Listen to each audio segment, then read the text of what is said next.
Hi there, I'm Miriam and welcome to Miriam's Manor. For those of you who are new, welcome. For those of you who are returning, welcome back. So I told you guys a couple of months ago that I was starting my zoo platform for my village and it is finally done and I'm really excited about the way that it turned out. I'm really pleased with it. So all of the materials that you need for this project will be put in the description box. I also did attach a few of the links for some of the products that might be a little bit harder for you to find, so I hope that helps. So check it out and let me know what you think.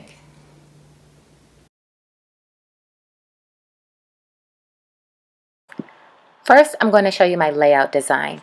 So when I create a layout design, I start with the sketch and then I use my foam to create the foundation until it closely matches the vision and dimensions that I have in my head and on paper.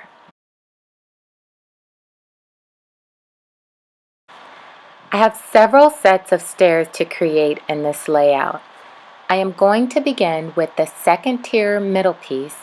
First, I am measuring the space to ensure they are centered directly in the middle of this foam. Next, I am carving out a block to inset these steps into this part of the styrofoam. You can set this block off to the side to make your steps from it. Next, I'm moving on to the penguin enclosure. I will be creating a two-part rock formation, something the penguins can stand on as well as slide down. I am drawing the lines on the foam as a guide to follow while cutting.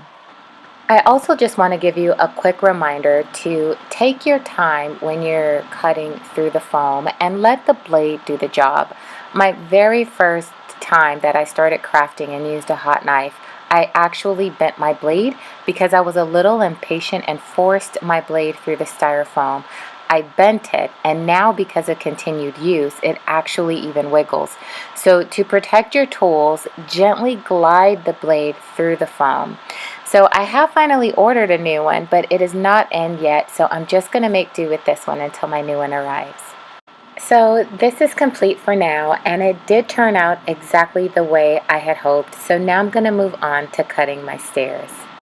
It is very difficult to cut stairs with a bent and wiggly blade, but I'm going to do my best and just follow this stair pattern that I already drew out onto the foam. My stairs fit great, so now it's time to assemble all of these pieces together.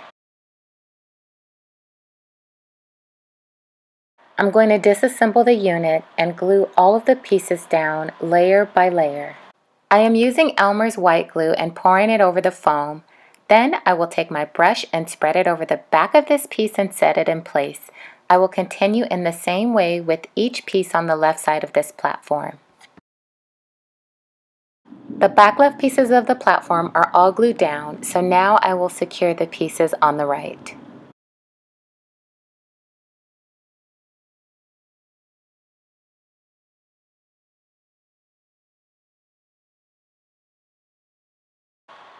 So the back two pieces on the right are secure, but these next two pieces I'm going to wait to secure down at the moment because I still have some work to do on this side of the penguin enclosure that I will be showing you here in a moment. But in the meantime, I will secure down the two center pieces. To create your rock formations, you could either use scrap pieces of styrofoam like I did here, or crumpled up pieces of newspaper. Use white glue to adhere it to the sides of the platform. I'm going to begin the framework for my lake for my penguins.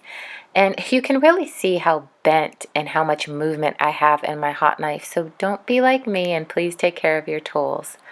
So to start this, I'm going to begin with a sheet of styrofoam that's 1/4 of an inch thick.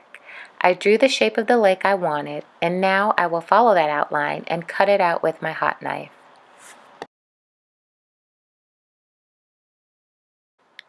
So you can see the shape of my lake taking place and how it will look inside of this penguin enclosure.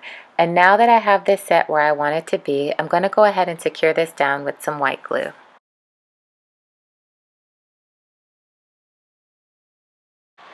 To plaster, I am using plaster strips that are 6 inches wide, cut into various lengths. I also have ready a large bowl of water to dip the plaster in.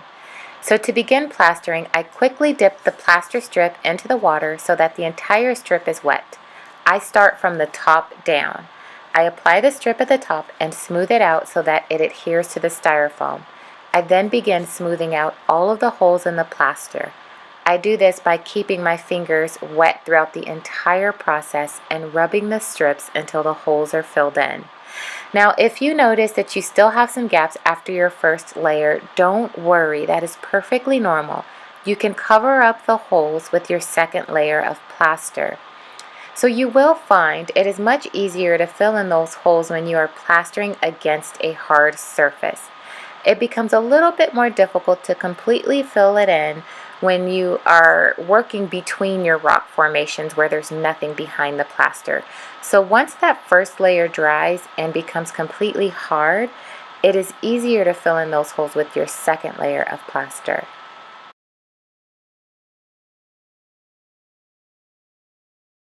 So I wanted to give you guys a quick tip on how you can also use plaster strips. Now, if you have stairs that are butting up against a base of your platform and you have a gap that you need to close, you can correct it a few different ways. You can add moss, you can add another piece of styrofoam to it, sand it and glue it, or you can take a thin little plaster strip like this and adhere it between the stairs and the base. That way, once this sets and dries and you have it all painted, you will never be able to tell that there was a gap there. My 2 layers of plaster are now complete and dry. I still have not secured down this piece so that I can complete the entire inside of the penguin enclosure first. I did make several rock formations that I will show you how to make in a separate upcoming video.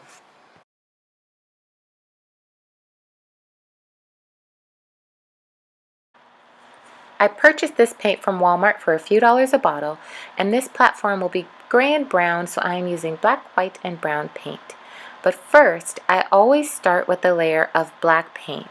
I have spray painted the plastered areas, and then I use regular black paint on all of the non-plastered areas. My second layer of paint will be brown. I wet the tip of my brush only, and I will make gentle sweeping motions back and forth over the surface of the rocks like this.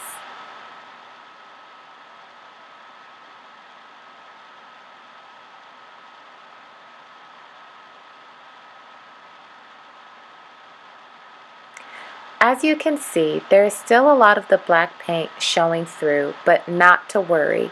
As we continue adding the additional layers of paint, the black will be largely covered, just leaving shadowy crevices between the rocks. The brown paint is applied, and I will wait about 20 minutes for this to completely dry before I add my first layer of gray paint. In the meantime, I will take the leftover brown paint in my bowl and create my walk paths. As you can see, I have created my walk paths. I will be adding ground cover to this, but I chose to paint them first.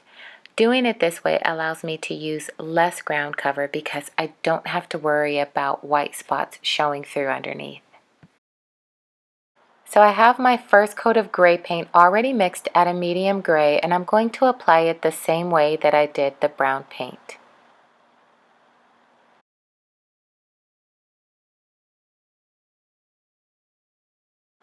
My second coat of gray paint is mixed. All I did was add a little bit more white paint to what was left over from my previous mixture.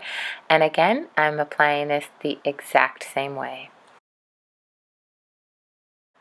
I am not using any ground cover for this food court area of the zoo, so I want to create a concrete look for this portion of the landscape. To do this, I still add the different layers of paint from darkest to lightest. I put a little paint on the tip of the brush and randomly dab it onto the surface. I repeat this process with each layer of paint. Next, I am covering the remainder of the unpainted styrofoam with green paint. This is where my green ground cover will be laid inside the animals' habitats. Again, this allows me to reduce the amount of ground cover I will use while making the zoo platform.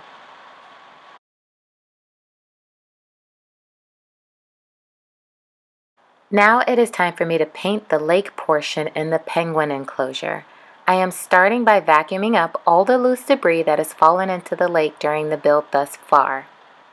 Next, I'm taking a bowl and adding a small amount of white paint, and I add about 3 drops of green paint to it and mix.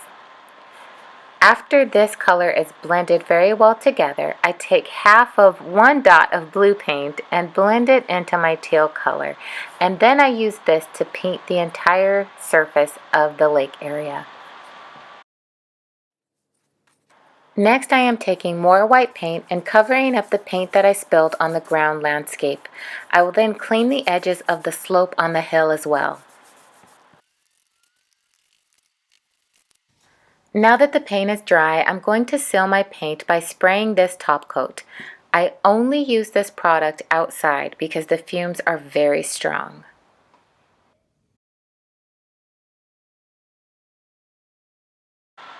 To lay my ground cover, I will use regular white glue and spread it with the brush over the desired area.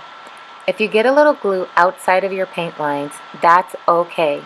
Just take a wet paper towel and wipe the sides to keep your lines straight. After that, I just sprinkle the ground cover on top. I shake the excess off onto a wax piece of paper or newspaper or whatever you have handy, and I will be able to reuse this throughout the rest of my platform.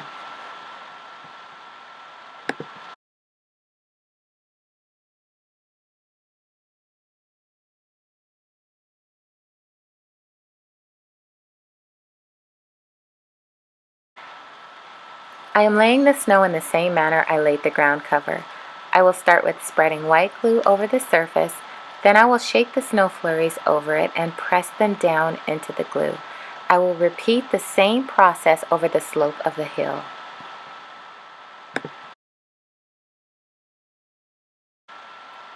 I have shaken off the excess snow, and now I will take my scenic cement from Woodland Scenics and spray the snow detail. This product is really easy to use. All you have to do is shake the bottle really well, pour it into a spray bottle, and spray your landscape. That is it. While my snow detail is still wet with the scenic cement, I'm going to take my fine snow, also from Woodland Scenics, and sprinkle it on top of the snow flurries. Once this is done, I will spray the scenic cement one last time to secure all of the snow detail in place. At this time, I will spray all of the ground cover that I have laid throughout the entire zoo platform.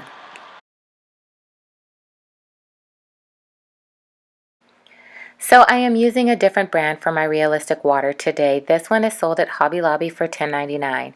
I usually use the brand from Woodland Scenics, and I do prefer the Woodland Scenics because they do have less shrinkage than this one. But it was going to take 2 weeks to get it, so I decided to go with this one instead.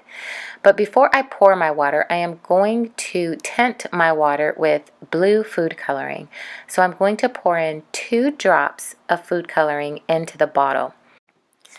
Now, when mixing this, you do not want to shake it to mix it. If you shake this bottle, you will end up with a bunch of bubbles in your finished product. So what you want to do is gently rock the bottle back and forth like you see me doing here. This will ensure that you will have a smooth, clear finish in your final lake product. If you do have bubbles, in the end, if you do have 1 or 2 random bubbles, you will not be able to poke them with the sharp object. They will not pop. If you get a lighter, take a lighter to it and put the flame on the bubble, and it'll pop the bubble right away. And you want to make sure that you do this right after you pour it, before it starts to harden and dry. My food color is mixed in well, so now it is time to pour. Keep in mind, you can only pour 1/8 of an inch at a time. That is so that the resin can actually harden and solidify properly.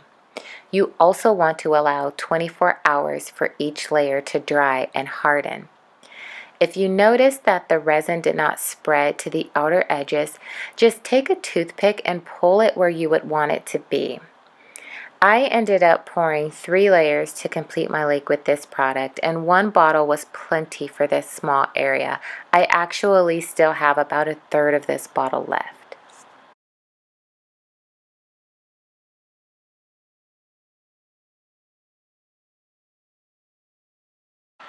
So I applied regular grass ground cover just like I did my brown walk paths in this habitat.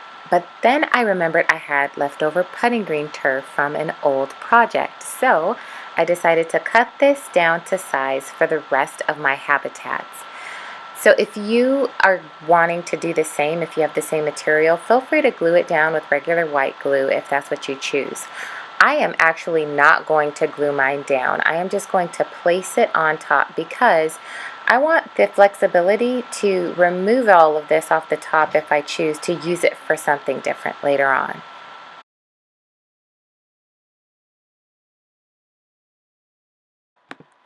I am using this galvanized hardware cloth to make my cages for the zoo. I found this at Lowe's for about $10 for this roll. So now I'm going to take my metal nippers and cut the wire to size for each habitat. I know that I want my cages to be 10 squares long. So please look at the opposite end of the wire from where I am cutting. You will notice those 1/4 of an inch spikes on the left end. I'm actually going to keep those on because I'm going to use those spikes to press it into the styrofoam to secure this cage to the platform. I have my piece cut to size for this habitat. I will line it up between the turf mat and the walk path. Then I will just press the spikes into the styrofoam. I am actually really pleased with how sturdy and secure this feels because I don't want to glue this down because I don't want to make it permanent. I want to be able to easily remove the cages just in case I want to use this platform for something else in the future. So now I'm going to go ahead and cut to size the cages for the rest of the habitats and get the rest of them ready. For this top piece, I measured the length to enclose this completely from the sides and the front. I then bent the wire to the appropriate width across the front so that I will apply this one piece the same way, pressing this into the styrofoam one side at a time.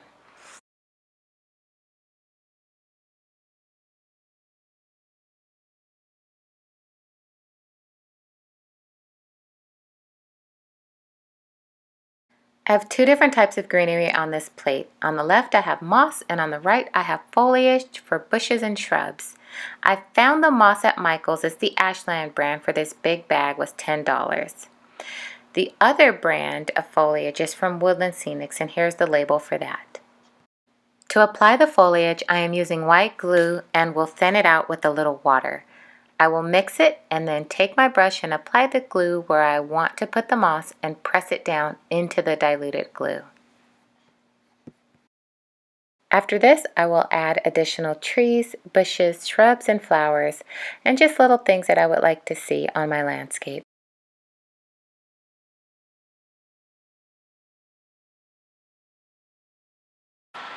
To complete this penguin enclosure, I'm going to start off by hot gluing the penguins onto the platform.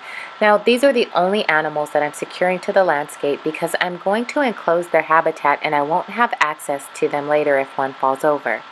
So I'm going to start off with using the clear Gorilla Glue, and I'm also going to use the hot glue on this as well. I'm using double glue on this particular penguin only because I want to make sure he does not slide off of this hill and into my realistic water. I am using these acrylic sheets that I found on Amazon to enclose the penguin enclosure. I have the majority of my pieces cut to size, but I will use this last piece to show you how I cut them. I have drawn my mark here where I will cut this. And if you have an electric saw, you can use it to cut these, or you can just use a straight razor like I'm going to do here. After you cut your acrylic piece, don't forget to take off the layer of film from both sides before you secure it to your platform. It's easier to pull off after you cut it because it'll start to bubble at the edges. I got a little bit ahead of myself and forgot to remove mine, so I actually had to remove mine after I had already glued it to the platform.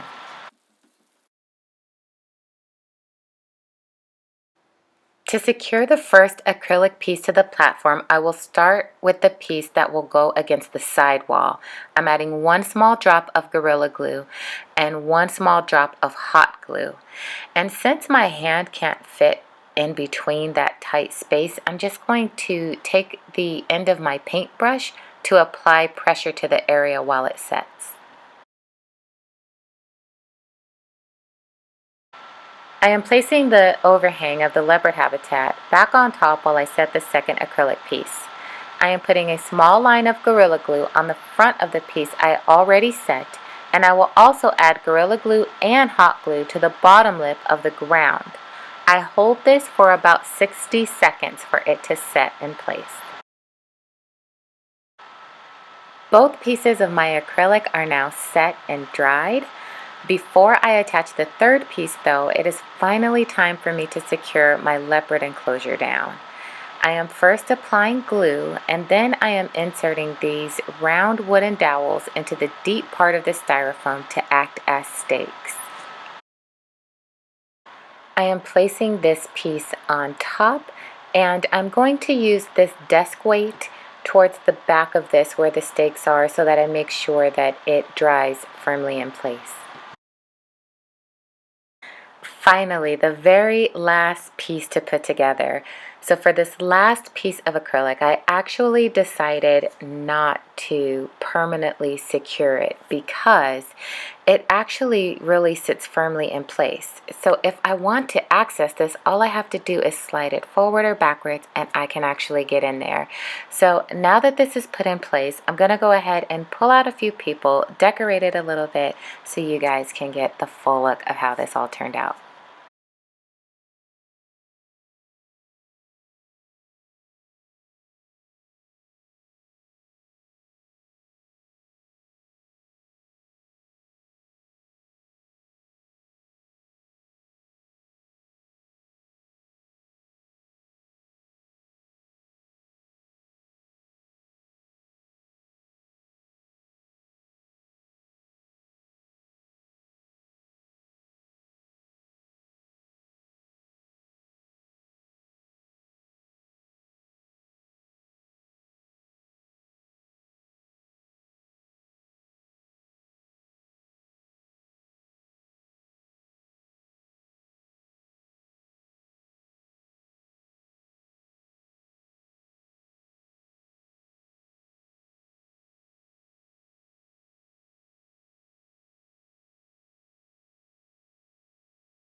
So I hope you guys enjoyed the video. If you did, please give me a big thumbs up. I would really appreciate it. Also, don't forget to click on that notification bell for upcoming videos, and of course, don't forget to subscribe. So I also have an announcement because several of you asked me at the end of last year, where do I get my products from? I do primarily purchase Lamax products, and I let you know that I get my products from a company called ehobbytools.com online. Well, some of you who are out of the country, outside of the United States, mentioned to me that you have a hard time finding pieces. Well, eHobby ships internationally, and I did confirm with the manager there that they do ship anywhere in the world. So I really hope that this is good news for some of you and that this will help you be able to get those pieces that you really have been adoring in other folks' villages, especially some of those mechanical pieces. They also check every piece before they ship it out. And I know that they have a flat rate shipping anywhere in the United States, but you can definitely call the shop or check them out online to figure out what the shipping cost would be internationally. So I hope this information helps you. And if you have any questions that I did not address in the video, definitely leave me a line in the comment section and I will get back with you. And until I see you again, stay safe, God bless you, and I hope to see you back really soon. Bye.